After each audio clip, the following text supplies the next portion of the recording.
ત્યાર પછી સુખદેવજી મહારાજ ભગવાન શ્રી કૃષ્ણ બીજી 7 રાણીઓની સાથે લગ્ન કરે છે.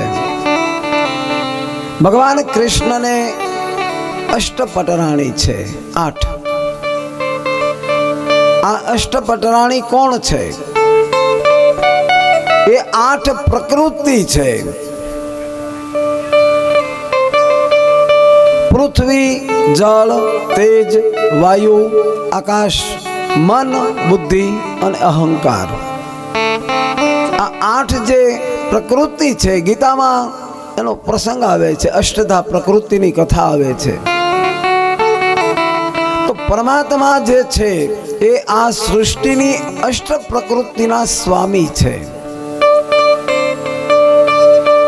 આ જીવ પ્રકૃતિનો દાસ છે. આપણે એને આધીન થઈ ગયા છીએ. કૃષ્ણ કહે છે ઈશ્વરે તમને જે સંપત્તિ આપી છે, હવા, પાણી, આકાશ, જળ, પૃથ્વી, આ બધું જે છે એના તમે સ્વામી બનવાનો પ્રયત્ન ન કરશો. એક ઈશ્વરની પ્રસાદી છે. બસ એક માં જેમ પોતાના બાળકને સાચવે એમ આ પ્રકૃતિ જે છે એ મને તમને સાચવે છે ભાઈ. ત્યારે આપણે એવું માની લીધું કે આ બધું ઈશ્વરે મને આપ્યું, હું આનો માલિક છું. નહીં બાપ, આપણે કોઈ એના માલિક છીએ જ નહીં.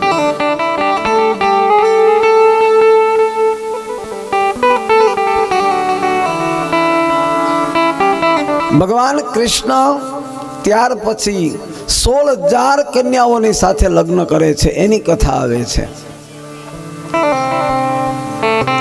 બહુ અદ્ભુત કથા છે. આ 16,000 જે દીકરીઓ છે એ કોણ છે? આપણા વેદમાં 4 વેદ છે. આપણા અથર્વવેદ, યજુર્વેદ, સામવેદ, યજુર્વેદ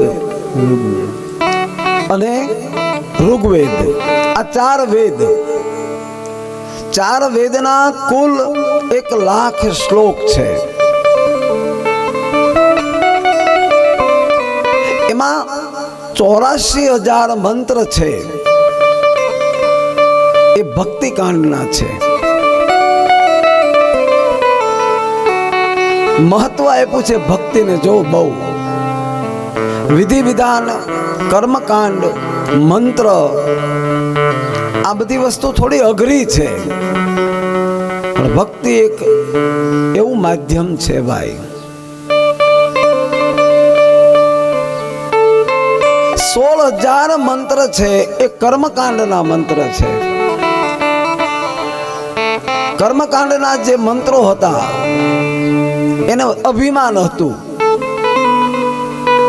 કે ઈશ્વર અમને આધીન છે.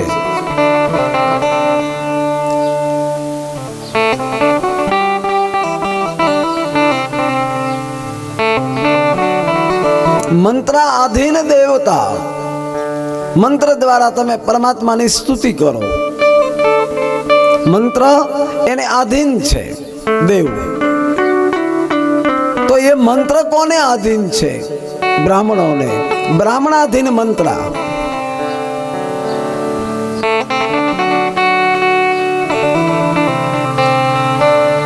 તો તસ્માદ બ્રાહ્મણ પૂજ્યતે એવું બતાવ્યું છે વેદમાં. બ્રાહ્મણની પૂજા એટલા માટે જ આપણે કરીએ છીએ. બ્રાહ્મણને પૂજનીય આપણે માનીએ છીએ. એનું કારણ બ્રાહ્મણના મુખમાં મંત્રોનો ઉચ્ચાર હોય છે એટલા માટે. તો આ 16,000 જે મંત્રો હતા એને અભિમાન આવી ગયું કે બસ અમારો નાદ થાય, અમારો ઉચ્ચાર થાય એટલે ઈશ્વરને પ્રગટ થવું પડે. ત્યારે ભગવાન કહે છે કે જ્યારે કોઈ અભિમાન કરે ત્યારે હું એને છોડી દઉં છું. બસ અભિમાન ન કરો. ઈશ્વરે એનો સ્વીકાર ન કર્યો ત્યારે એ 16,000 મંત્રો દીકરીનો રૂપ લઈ લઈને પ્રગટ થાય છે, કન્યાનું રૂપ લઈને. આ બધી જે દીકરીઓ છે, કન્યાઓ, એને ભૌમાસુર નામનો એક અસુર રાજા એનું હરણ કરી જાય છે.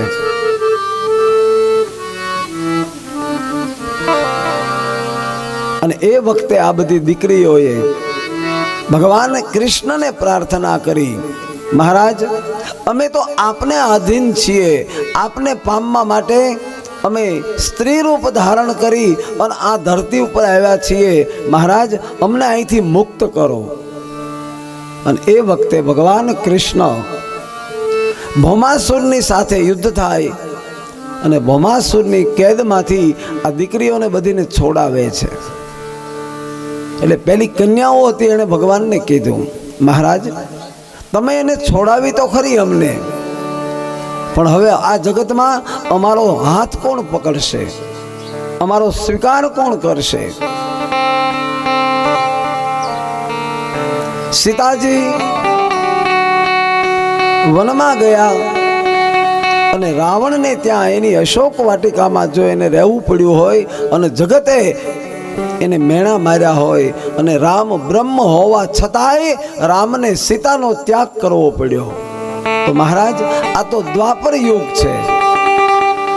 આ સમયમાં અમે આટલા વર્ષો સુધી આ એક રાક્ષસના બંધનમાં હતી, હવે આ જગતમાં અમારો હાથ કોણ પકડે, અમારો સ્વીકાર કોણ કરે? મહારાજ હવે અમારો કોઈ સ્વીકાર નહીં કરે તો અમારું જીવન આના કરતા વધારે ભયંકર બનશે, અમે પતિત બનશું, અમે પાપી બનશું. ત્યારે કૃષ્ણએ કીધું, તો તમે મને કહો હું શું કરું? અને ત્યારે આ દીકરીઓએ કીધું કે મહારાજ તો પછી તમે અમારો સ્વીકાર કરી લ્યો. ભગવાન કહે કે હું તો પ્રેમનો ભૂખ્યો છું, પત્રમ પુષ્પમ ફલમ તોયમ નાના પ્રકારમ વિધિત પૂજયામી. મને જે મળે એ હું સ્વીકારું છું, કઈ વાંધો નહીં, આવો હું તમારો સ્વીકાર કરું છું. કૃષ્ણ આજે કન્યાઓ હતી 16,000 એનો સ્વીકાર કરે છે. આટલી બધી રાણીઓ છે, પણ એક પણ સ્ત્રીના શરીરમાં કૃષ્ણને મોહ નથી. બધી રાણીઓને એક સરખું સુખ આપે છે, બધી રાણીઓને એક સરખો આનંદ આપે છે.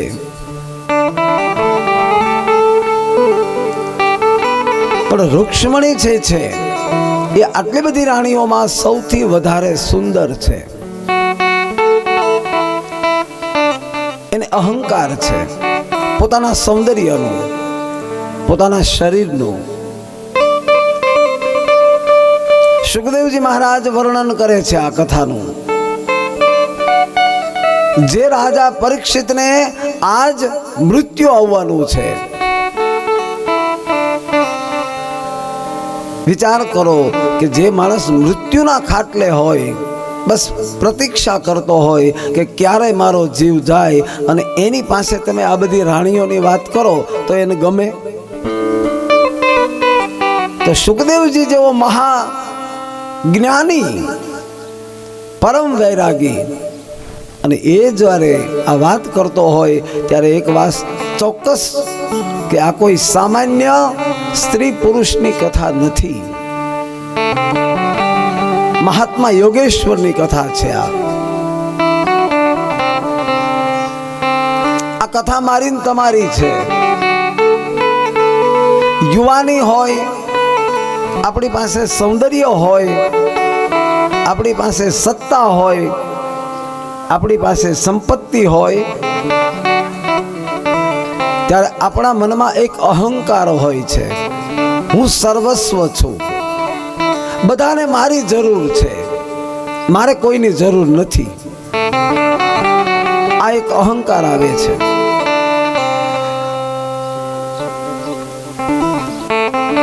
બપોરનો સમય, બધા ભોજન કરી અને ભગવાન કૃષ્ણ મહેલમાં પલંગ ઉપર સૂતા છે. કવિર ચિત્યમ આસીનમ સ્વતમ પરમ જગદ્ગુરુ પતિ પાર્ષદુર્ભેષ્યો વ્યંજનેનમ સખીજનો.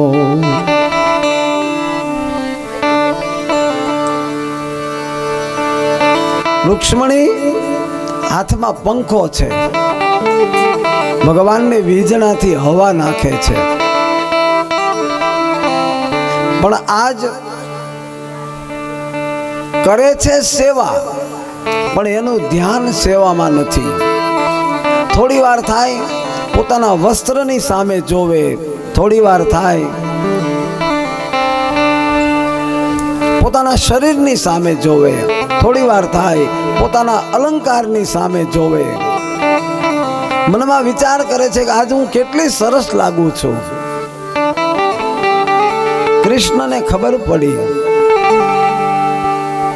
કે આજ રૂક્ષ્મણીની મનની સ્થિતિ જે છે એ મારી સેવામાં નથી, પણ એના મનમાં અભિમાન આવ્યું છે. અને હવે ભગવાન કૃષ્ણ જો રૂક્ષ્મણીની સાથે વાત ચાલુ કરે છે, દેવી હું વિચાર કરું છું તમે કેટલા બધા સુંદર છો. તમે એક રાજાની કુંવરી છો. જ્યારે મારી સામે જોવો, હું નથી રૂપાળો, હું તો કાળો છું. હું તો એક ગોવાળનો દીકરો હતો વૃંદાવનમાં, ગોકુળમાં, ત્યાંથી મથુરા આવ્યો, મથુરાથી ભાગ્યો, મારે દ્વારિકા આવવું પડ્યું, અને હજી અહીંથી ક્યારે મારે ભાગવું પડે કાંઈ નક્કી નથી મારું. તમને એમ લાગતું હોય કે તમે ભૂલ કરી છે, તમે ઉતાવળ કરી છે, તો દેવી હજી કઈ ચિંતા કરવા જેવું નથી. તમારે તમારા બાપુજીને ઘરે જવું હોય તો પાછા જાઓ, મારે તમારી જરૂર નથી. મારે તમારી જરૂર નથી. આ શબ્દ સાંભળ્યો રૂક્ષ્મણી બેભાન થઈને પડી ગયા. પંખો હેઠો પડી ગયો. કૃષ્ણ એકદમ ઊભા થયા, નીચે પડી ગયો તો પંખો એ લઈને રૂક્ષ્મણીને હવા નાખવાનું ચાલુ કર્યું. જો આ આદર્શ દાંપત્ય જીવનની કથા છે. આદર્શ દાંપત્ય જીવન કેવું હોય ભાઈ? પતિને તબિયત બરાબર ન હોય, પત્ની એની સેવા કરે, આપણે બધા જોઈએ જ છીએ. એના પગ દબાવે, એનું માથું દબાવે, પણ બિચારી એ પારકે ઘેરથી આપણા ઘરે આવેલી એ સ્ત્રી, એને જ્યારે તકલીફ થાય, એને તાવ આવે, એને માથું દુખે, તો એનું કોણ? આ ઘરમાં સાસુ એને પગ દાબે, દિયર હોય, જેઠ હોય, નણંદ હોય, એ કોઈ દાબે, એને માથામાં વિક્સ લગાડે? ત્યારે સૌથી મોટો ધર્મ છે એના પતિનો, એની પત્નીની સેવા એને કરવી જોઈએ. આનું નામ આદર્શ દાંપત્ય જીવન છે. ત્યાં અહંકાર ન હોય. એ ક્યાં જાય, કોને કે? જો પત્નીના જ બધા ધર્મ હોય તો ત્યાં પુરુષનો પણ ધર્મ છે. સ્ત્રી પોતાના પતિને ઈશ્વર માને, સ્ત્રી પોતાના પતિને પરમેશ્વર માને, તો બાપ દરેક પતિનો ધર્મ છે એ પોતાની પત્નીને લક્ષ્મી સ્વરૂપા માને, જગદંબા માને, જોગમાયા માને.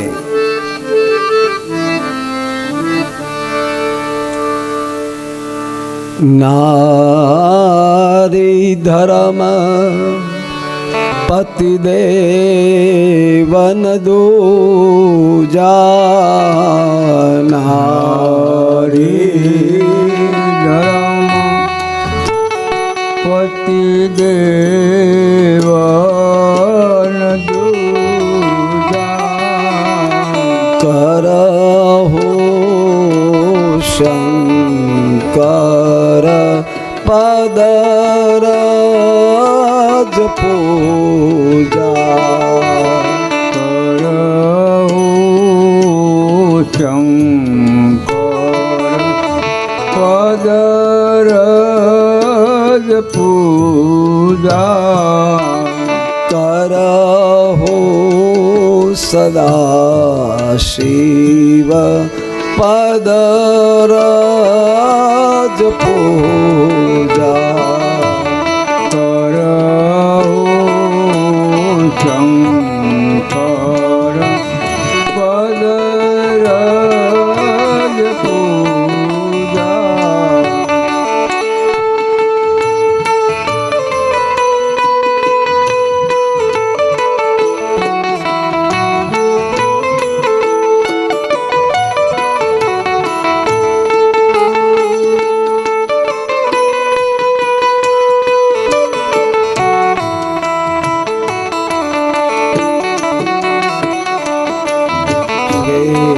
કૃષ્ણ ગોવિંદ હરે મુરારે કૃષ્ણ ગોવિંદ હરે મુરારી શ્રી કૃષ્ણ ગોવિંદ હરે મુરારે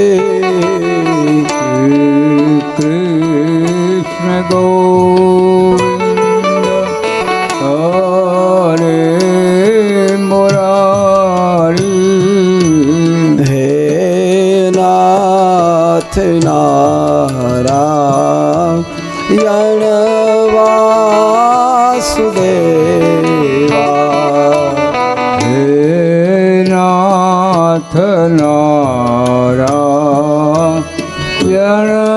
વાસુદેવા હે નાથ નારાયણ વાસુદેવા હે નાથ નારાયણ વાસુદેવા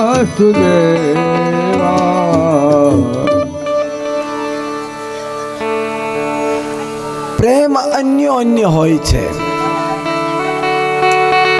આ તો દઈને લેવાનું છે. તમે કોઈને આદર સત્કાર આપશો, તમે કોઈને માન આપશો તો જ તમને માન મળશે. બાકી તમે કોઈની સાથે ખરાબ વર્તન કરશો, કોઈનું અપમાન કરશો તો ત્યાંથી તમને પણ એ જ મળશે. એ થોડો સમય કદાચ એ માણસને તમારી બીક હોય એટલે સહન કરી લે. તમારી બીકના કારણે તમે એનું અપમાન કરો, પણ તમે એનો આત્મા જે દુભાયો છે યાદ રાખજો, એ વ્યાજ સહિત ચૂકવવાનું છે. આપણે વ્યાજ સહિત.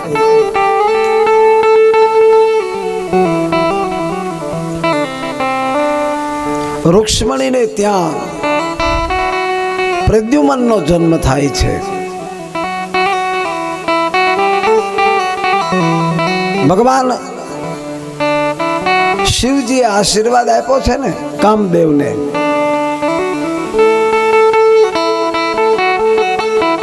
કે તું દ્વાપર યુગમાં કૃષ્ણના પુત્ર સ્વરૂપે પ્રગટ થઈશ.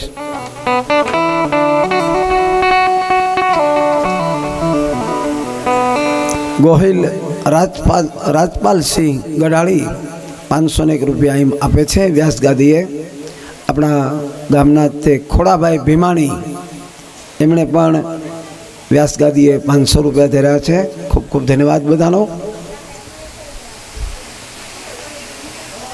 પ્રદ્યુમનને ત્યાં અનિરુદ્ધનો જન્મ થાય છે. ઓખા અરણની કથા ચૈત્ર મહિનામાં આપણે બહેનો સાંભળે ને, ઓખા અરણ.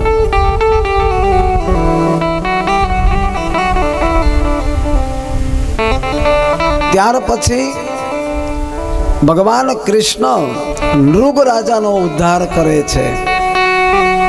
નૃગ રાજાને કાકેડાનો અવતાર મળ્યો છે. સાહેબ, ભગવાને પૂછ્યું, મહારાજ તમે તો મહાન ધર્મવીર છો, તો પછી તમને કાકેડાનો અવતાર મળ્યો એનું કારણ શું? મહારાજ, મારો એક નિયમ હતો ચુડાસમા મંગલસિંહ જીવનસિંહ, ગામ ચિત્રાવડ, 501 રૂપિયા આપે છે.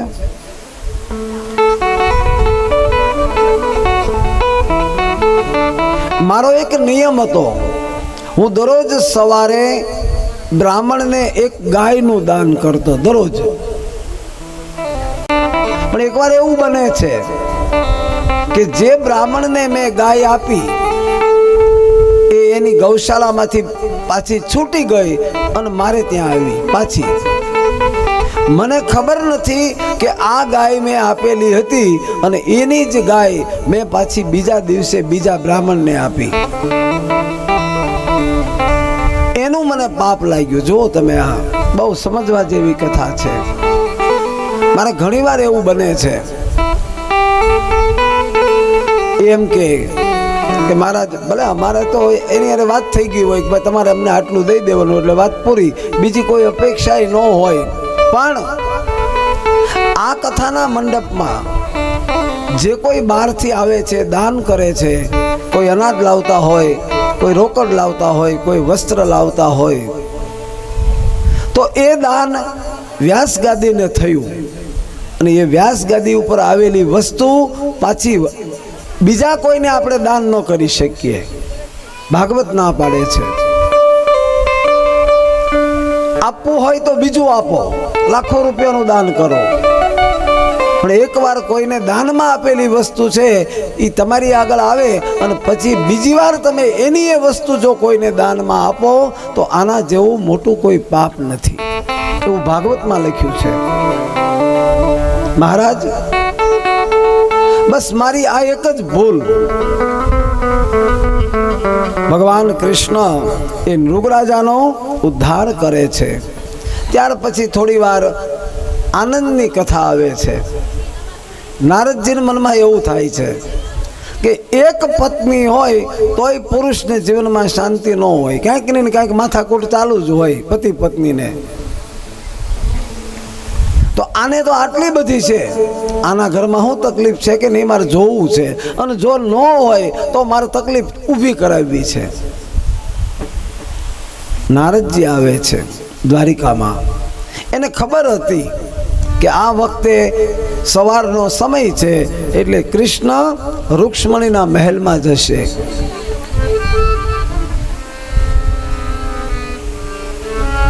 રૂક્ષ્મણીના મહેલમાં ગયા. ભગવાન ત્યાં સ્નાન કરવા ગયા છે. દેવી, જય શ્રી કૃષ્ણ. ભગવાન ક્યાં છે? કહે કે સ્નાન કરવા ગયા છે. મનમાં વિચાર કર્યો, કાંઈ વાંધો નહીં, હવે હું જાંબુવતીના મહેલે જાઉં અને એને કહું કે જો ભગવાન તને પ્રેમ કરતા જ નથી. જાંબુવતીના મહેલે ભગવાનને મળવા માટે, જાંબુવતીને ચડાવવા માટે નારદજી આવે છે. તો એ વખતે ભગવાન નાઈને બહાર નીકળ્યા અને ઊભા ઊભા પીતાંબર પહેરતા હતા. નારદજી મનમાં વિચાર કરે કે ન્યા નાઈને સીધા જ આવી એવા કપડા બદલવા, એટલે તરત ત્યાંથી લક્ષ્મણાના મહેલે ગયા. ત્યાં ગયા તો ભગવાન પરમાત્મા ઈષ્ટદેવની પૂજા કરે છે. ત્યાંથી બીજી રાણીના ઘરે ગયા. આમ બધી રાણીઓના ઘરે આટા મારે, જ્યાં જાય ત્યાં ભગવાન હોય. નારદજીને મનમાં વિચાર થયો કે હવે આને હું નહીં પહોંચી શકું, એના કરતા લાવું હું નીકળી જાઉં. અને એ જ્યાં નીકળ્યા તો દરવાજામાં સામે મળે છે ભગવાન કૃષ્ણ. પ્રભુ તમે? હા નારદજી, હું માની પૂજા કરવા ગયો હતો, માં દેવકીની. નારદજીને પૂછ્યું કે નારદજી અત્યારમાં શું કામ? કઈ કામ હતું મારું? બસ ના મહારાજ, હું તો તમારા દર્શન કરવા આવ્યો હતો. નારદજીનો કાન પકડ્યો ભગવાને. સાચું બોલ, દર્શન કરવા આવ્યો તો મારા ઘરમાં ડખો કરાવવા આવ્યો હતો? નારદજી કહે કે બસ પ્રભુ સમજતો જ. નારદ, બ્રહ્માનો ને મારો સંબંધ શું છે એ તને ખબર છે? જગતનો નાથ છે, અખિલ બ્રહ્માંડનો નાથ છે, છતાંય દરરોજ સવારમાં એ પોતાના માતા ને પિતાની પૂજા કરે છે. જો આપણા સંતાનોને એવા સંસ્કાર આપો કે સવારમાં ઉઠે ત્યારે પહેલા મા બાપને વંદન કરે. આ જગતમાં મા બાપ જેવું કોઈ તીર્થ નથી, મા બાપ જેવું કોઈ દેવ નથી.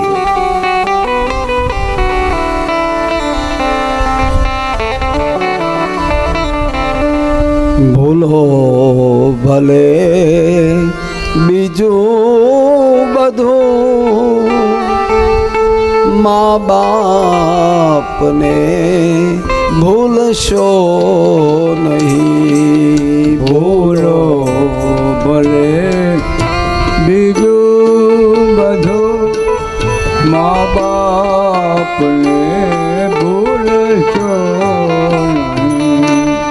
ભૂલો ભલે બીજું બધું, મા બાપને ભૂલશો નહીં. ભૂલો ભલે બીજું બધું, મા બાપને ભૂલશો નહીં. અગણિત છે ઉપકાર એના, એ હવે સરશો નહીં. અગણિત છે ઉપકાર એના, એ હને વિસરશો નહીં. જે મા બાપ આપણી ઉંમર નાની હોય અને ત્યારની પરિસ્થિતિ, આજથી 40-50 વર્ષ પહેલા આપણી પરિસ્થિતિ શું હતી, આજ ઈશ્વરે દયા કરી, આપણને ઈશ્વરે બધું આપ્યું. તો જે મા બાપે એના જીવનમાં બહુ દુઃખ જોયું છે ને, એના આત્માને આઘાત લાગે. સ્વાભાવિક છે. જે માં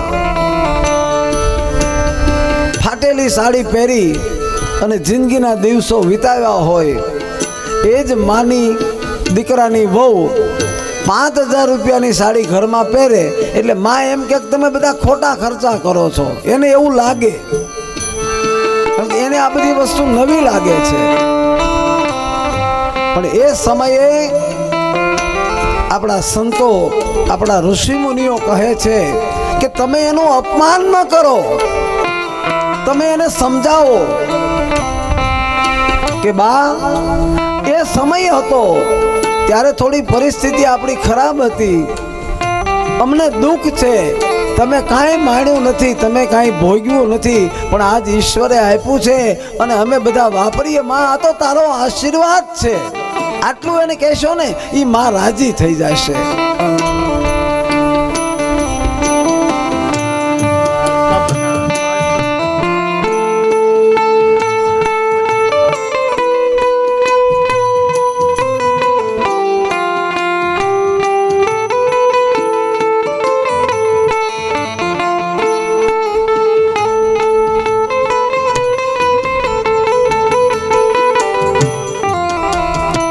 1100 રૂપિયા બળદેવસિંહ ભેટ સાથે ઘડિયાળ, 501 રૂપિયા જામનગર અલકાબા એમણે મોકલેલા છે. અને જગન્નાથ યાત્રાની જનોય વ્યાસગાદીએ એના તરફથી ભેટ. ખૂબ ખૂબ ધન્યવાદ.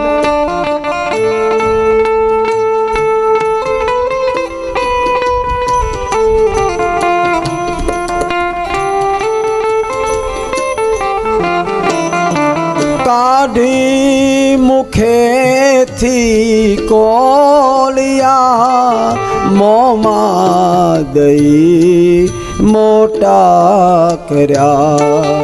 કાઢી મુખેથી કોળિયા, 501 રૂપિયા વણાવાળા ભણીબા તરફથી આવે છે.